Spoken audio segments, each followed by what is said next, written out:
What characterizes my winemaking style is I feel the creative aspect of winemaking and just the personal aspect that we bring to it. The terroir, our soil, has very much to do with it, and the quality of the grape that we can grow and bring into our winemaking. We are young as a winemaker, and we learn every day, and to really understand our site and how that pairs into barrel usage, you know, all that stuff. So we try to do things a little different, just because, you know, that's what sets you apart, and we try to grow as high quality of a grape as we can and get our growers that we work with to grow, and we bring them into our winemaking. So I guess to sum that up, it would be we're small enough right now that we pull our growers in to see how what they do translates into the wines, okay? And we constantly explore and try new things to try to separate ourselves. Currently we grow Vidal Blanc and Treminette. They were our first planting. And then our most recent planting, which was 8 years ago, was our Merlot. And we grow 2 different clones of Merlot, which do very well on the site, and Vidal Blanc that we do very well with here also. Treminette is our hardest grower, and we're working, we really think it's just some soils, and we're working on that, and so far the site has proved to be very nice for grape growing.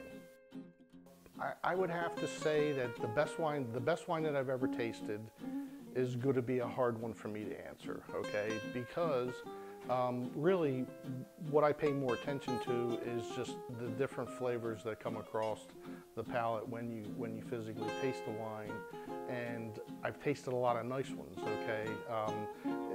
I heard somebody say one time that every grape growing region around the world makes quality wine. You know, there's really, there's a lot of people making quality wines, and Maryland is one of them. And so, I mean, I have a hard time nailing that down. I apologize. What I say to somebody that doesn't like Maryland wine is this all takes time. You know, people have preconceived notions. We're a young winery. One thing about being a young winery, you don't have a lot of aged reds, you know, so you have mainly young wines. But we, you know, we get a lot of that, and we try to disprove them wrong all the time, you know, and that can only be done by how you actually physically make the wines, what you bring to the table, and, you know, prove them wrong. But that takes time. That's not a quick process. Today I'm going to pour the latest planting that we had, which is our Merlot. This particular Merlot came from what we consider a 4th leaf. It is from a 4-year-old vineyard. This was our 2nd vintage. We had about a 100 case bottling, and we grow 2 different clones in our Merlot field, and they pair very well together. They make a nice wine. When we made this Merlot, we physically were young in the field. We're in our 8th year right now. This will be our 8th growing season. A lot of spice. What I like about this wine, it has a lot of spice, a smooth wine.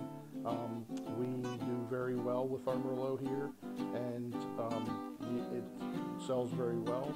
We're moving into more of a Bordeaux blend, using our Merlot as our base.